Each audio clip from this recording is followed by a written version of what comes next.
Pernah dibongkar di era Gubernur Anies Baswedan, JPO Sarinah kembali dibangun dan kini punya wajah lebih modern dan ramah disabilitas. Warga Jakarta yang belanja di kawasan pertokoan Sarinah bisa menyeberang dengan aman ke halte Transjakarta di seberangnya.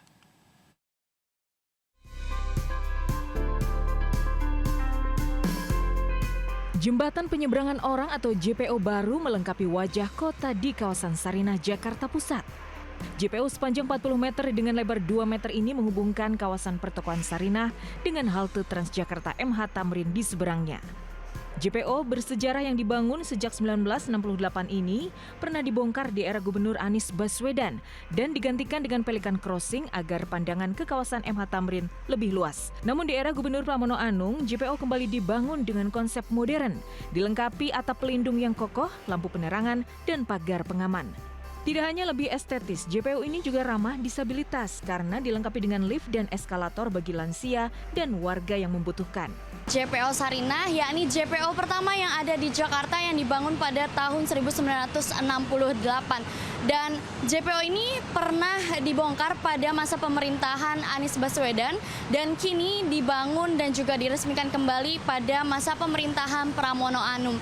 Dan beginilah wajah terbaru dari JPO Sarinah, yakni ditambahkannya lift yang ada di sebelah kiri saya, pemirsa.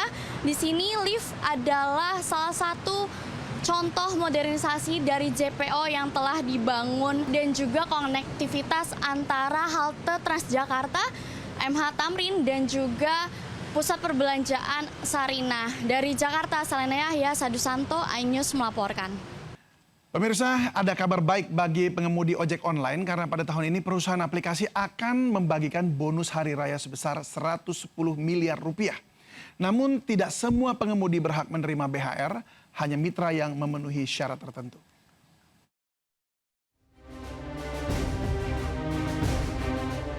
Kabar baik bagi para pengemudi ojek online karena Lebaran tahun ini perusahaan aplikasi menyalurkan bonus hari raya atau BHR. BHR adalah tunjangan hari raya yang diberikan kepada pengemudi ojek online yang memenuhi persyaratan. Kalau untuk tahun sekarang ini ya mungkin belum ada kepastian kan gitu. Dari pihak pemerintah mungkin udah diumumin, tapi dari pihak aplikator itu belum ada pemberitahuan gitu. Mengharapkan sekali gitu loh, apalagi sebagai ojol gini kan, yang tiap harinya pendapatannya di bawah rata-rata gitu lah. Total anggaran bonus hari raya yang disiapkan perusahaan pada tahun ini mencapai sekitar 100 hingga 110 miliar rupiah. Sekitar 400.000 mitra pengemudi ojek online akan menerima bonus. Untuk pengemudi roda 2, besaran bonus hari raya berkisar antara Rp150.000 hingga Rp900.000. Sementara bagi pengemudi roda 4 atau taksi online, bonus yang diterima berkisar Rp200.000 hingga Rp1.600.000. Besaran bonus yang diterima setiap pengemudi tidak sama, karena ditentukan berdasarkan keaktifan, produktivitas, serta kualitas layanan selama menjalankan pekerjaan. Bonus hari raya pengemudi ojol dijadwalkan cair pada awal Maret hingga paling lambat 7 hari sebelum Hari Raya Idul Fitri. Dengan adanya bonus hari raya ini diharapkan dapat menjadi tambahan penghasilan bagi para mitra pengemudi. Besaran bonus yang diterima setiap pengemudi tidak sama, karena ditentukan berdasarkan keaktifan, produktivitas, serta kualitas layanan selama menjalankan pekerjaan. BHR keagamaan diberikan dalam bentuk uang tunai, paling sedikit 25% dari rata-rata pendapatan bersih selama 12 bulan terakhir. Bonus hari raya pengemudi ojol dijadwalkan cair pada awal Maret hingga paling lambat 7 hari sebelum Hari Raya Idul Fitri. Dengan adanya bonus hari raya ini diharapkan dapat menjadi tambahan penghasilan bagi para mitra pengemudi, sekaligus membantu mereka menyambut Hari Raya bersama keluarga dengan lebih tenang. Tim Liputan iNews melaporkan. Pemirsa, Indonesia baru saja mengumumkan swasembada telur, bahkan bisa ekspor puluhan ton telur senilai 3,3 miliar rupiah. Tapi nyatanya harga telur di dalam negeri tetap mahal, terutama saat Ramadan ini. Berikut laporan Camar Henda dari Pasar Senen, Jakarta Pusat. Pemirsa, di pekan ketiga bulan Ramadan sejumlah kebutuhan pokok ini terus merangkak naik dan salah satunya adalah komoditas telur. Nah, saat ini saya sudah berada di Pasar Senen yang ada di Jakarta Pusat dan saya akan tanya harga telur sekarang berapa. Kita akan langsung berbincang bersama dengan Mas Soleh di sini. Halo Mas Soleh, apa kabar? Baik, alhamdulillah. Oke. Mas Soleh, ini saya punya uang Rp50.000 ya. Ini harga telur per kilo, ini ayam negeri, betul ya? Ya. Berapa harganya? 30.000. 30.000. Sebelumnya berapa? Sebelumnya ya bisa 26 sih bulan lalu. Pada protes nggak? Karena naiknya lumayan nih 4.000. Ya biasalah ya, protes ada pastinya. Saya boleh beli 1 kilo ya? Dan kalau kita lihat tadi 1 kilo saya dapat 16 butir. Memang informasi yang didapat dari pedagang bahwasanya dari distributor ini harganya juga naik dikarenakan adanya permintaan yang cukup tinggi namun pasokan yang tidak mencukupi. Terima kasih ya Mas ya. Oke. Dan informasi yang kami dapat juga bahwa pemerintah bisa menstabilkan harga terutama dengan membuat pasar operasi murah ataupun juga menjaga kestabilan distributor. Dari Jakarta, Camar Haenda Horyudin, iNews melaporkan. Mas, makasih ya. Ya, harga telur mahal karena naik pemirsa dan selain menyusahkan masyarakat juga berdampak ke UMKM produsen kue kering di Kampung Nastar di Kota Tangerang, Banten. Nah, ada Naura Syafika di sana. Naura, bagaimana produsen menghadapi kenaikan harga telur ini?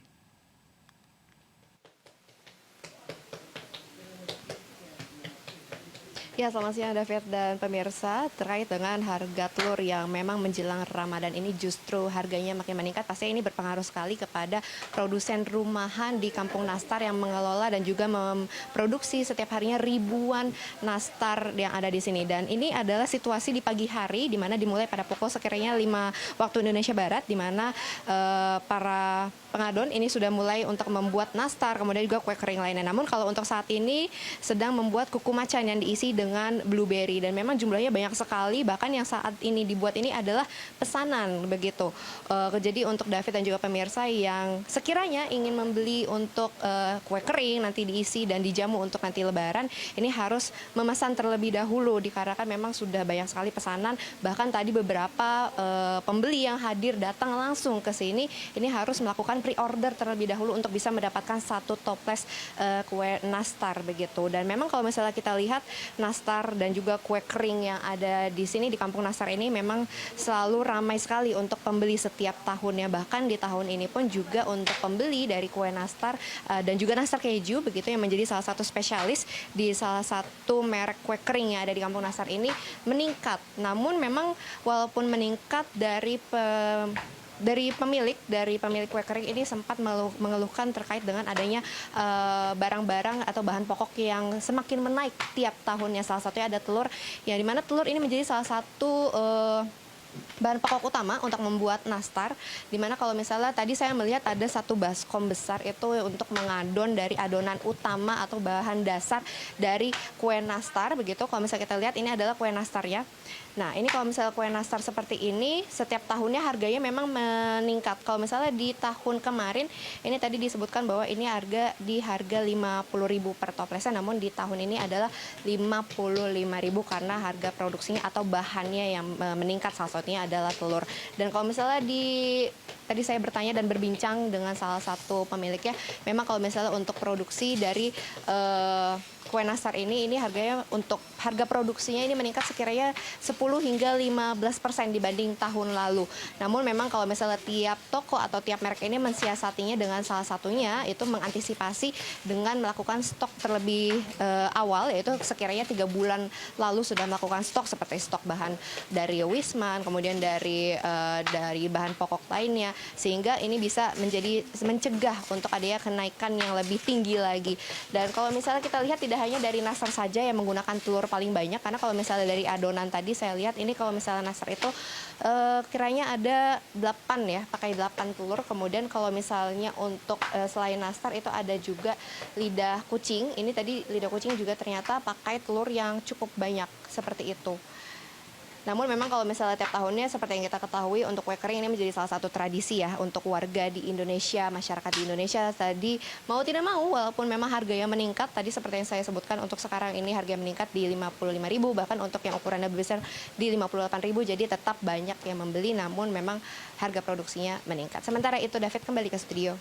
Ya, siap-siap rogoh kocek lebih dalam. Baik, terima kasih Naura untuk informasinya. Selamat bertugas kembali.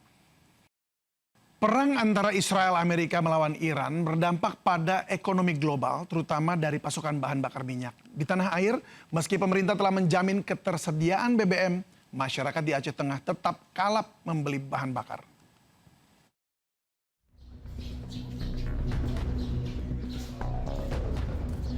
Usai salat subuh, warga Bener Meriah Aceh bergegas mengantre bahan bakar minyak di salah satu SPBU. Antrean kendaraan bahkan mencapai ratusan meter dari pintu masuk hingga ke badan jalan. Sejumlah warga mengaku rela antri sejak malam hanya untuk mendapatkan bahan bakar. Pemandangan yang sama juga ditemukan di Takengon, Aceh Tengah. Ratusan warga membawa jeriken untuk memburu BBM di sebuah SPBU sejak Rabu sore jelang berbuka hingga esoknya menjelang sahur.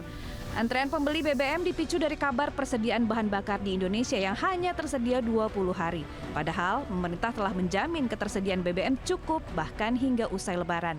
Kemarin kami sudah melakukan rapat dengan Dewan Energi Nasional dan di situ kami sudah mengantisipasi bahwa stok BBM kita untuk menjelang Hari Raya Idul Fitri insya Allah semua aman, termasuk dengan LPG. Jadi nggak perlu ada keraguan. Begitupun dengan harga BBM subsidi, non-subsidi, dan juga gas. Karena pemerintah juga menjamin tidak akan terjadi kenaikan harga bahan bakar meski di tengah kenaikan harga minyak mentah hari ini.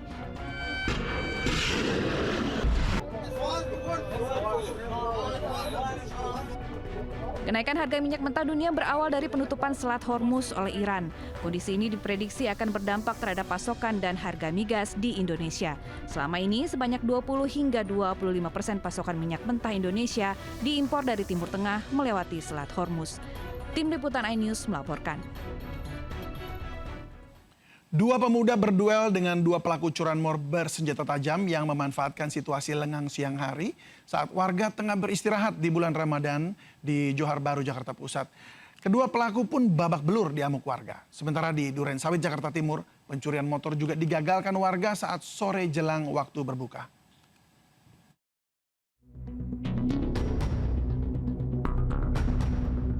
Aksi pencurian motor yang dilakukan dua pelaku digagalkan dua pemuda penghuni kos di Jalan Biduri, Johar Baru, Jakarta Pusat. Sempat terjadi baku hantam hingga salah satu pelaku mengeluarkan senjata tajam saat berusaha kabur. Teriakan kedua pemuda pun mengundang warga hingga pelaku tak berkutik dan menjadi sasaran emosi. Kedua pelaku yang sudah babak belur kemudian diserahkan ke Polsek Johar Baru. Diduga sebelumnya keduanya sempat melakukan aksi serupa di kawasan Serdang, Kemayoran. Sementara di kawasan Kampung Bulak Klender, Durensawit, Jakarta Timur, dua pelaku curanmor terekam CCTV saat berupaya menggasak motor Matic.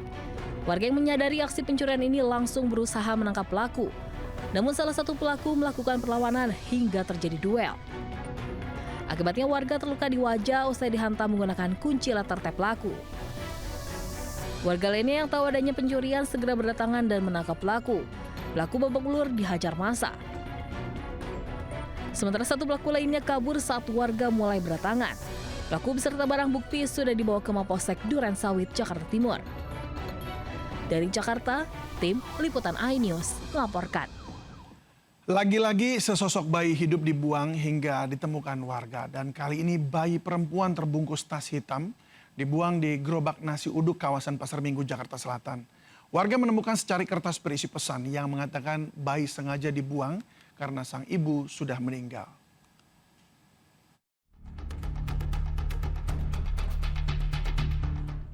Polisi dan petugas medis mendatangi rumah warga tempat sesosok bayi perempuan dievakuasi usai ditemukan dalam gerobak nasi uduk di kawasan Pejaten Raya, Pasar Minggu, Jakarta Selatan. Sebelumnya warga digegerkan usai mendengar tangisan bayi hingga ditemukan dalam kondisi terbungkus tas dan masih berbalut ari-ari. Selain bayi, warga juga menemukan secari kertas berisi pesan bahwa bayi sengaja ditinggalkan dan meminta agar warga mau merawatnya. Alasannya karena sang ibu kandung telah meninggal dunia. Polisi pun meminta keterangan dari sejumlah saksi. Sementara bayi perempuan langsung dibawa tim medis ke puskesmas untuk dilakukan perawatan. Kasus ini pun kini dalam penyelidikan Polsek Pasar Minggu. Saat ini pihak kepolisian masih melakukan penyelidikan untuk mengungkapkan secara pasti siapa yang meninggalkan bayi perempuan yang diduga berusia 2 hari tersebut di dalam gerobak nasi uduk di depan rumah warga di kawasan Jalan Pejaten Raya, RT 10 RW 2 Pasar Minggu, Jakarta Selatan. Namun saya akan mencoba memperlihatkan kepada Anda secara langsung seperti inilah kondisi gerobak di depan rumah warga. Gerobak berwarna biru ini menjadi tempat di mana bisa dikatakan dibuangnya begitu ya, seorang bayi cantik berusia 2 hari yang ditemukan oleh warga pada Selasa sore kemarin. Nah, biasanya memang berdasarkan informasi yang kami terima, untuk gerobak ini sendiri biasanya digunakan untuk berjualan nasi uduk, namun di bulan Ramadan ini berhenti berjualan terlebih dahulu begitu. Dari Jakarta, Miftahul Gani, iNews melaporkan. Pemirsa, selalu waspada saat berkendara. Akibat gagal mendahului dump truck, satu unit mobil malah lepas kendali hingga menghantam SPBU di Sragen, Jawa Tengah. Akibatnya 7 orang terluka dan menyebabkan kerusakan dispenser SPBU. Nggak ada apa-apa. Melaju dalam kecepatan tinggi, sebuah mobil langsung menabrak trotoar lalu terlempar hingga menghantam pemotor yang tengah mengisi BBM di SPBU Jalan Raya Sragen, Ngawi, Duku Pedakan, Desa Bener, Kabupaten Sragen. Sebelumnya mobil yang melaju kencang dari Sragen menuju Ngawi ini hendak mendahului dump truck. Namun diduga sopir hilang kendali hingga kecelakaan terjadi. Kerasnya benturan membuat mobil terbalik. Total 7 orang terluka akibat kecelakaan ini yang terdiri dari 5 penumpang mobil, 1 orang kooperator SPBU dan 1 pemotor. Seluruh korban dilarikan ke RSUD Kabupaten Sragen untuk perawatan medis. Usai kejadian, polisi datang ke lokasi dan melakukan olah tempat kejadian perkara. Sementara akibat kecelakaan ini, SPBU ditutup sementara guna proses evakuasi mobil dan beberapa dispenser SPBU yang rusak. Mengenai kerusakan untuk dispenser SPBU serta 1 sepeda motor yang lagi ngisi BBM serta petugas operator. Sementara korban dilarikan ke RSUD Sragen. Kasus kecelakaan sudah ditangani unit Laka Satlantas Polres Sragen dengan mengamankan minibus dan motor sebagai barang bukti. Dari Sragen, Jawa Tengah, Joko Piroso, iNews melaporkan. Kami akhiri jumpa kita siang ini. Saya David Silahoy dan kru yang bertugas berterima kasih atas kebersamaan Anda. Tetap semangat dan sampai jumpa.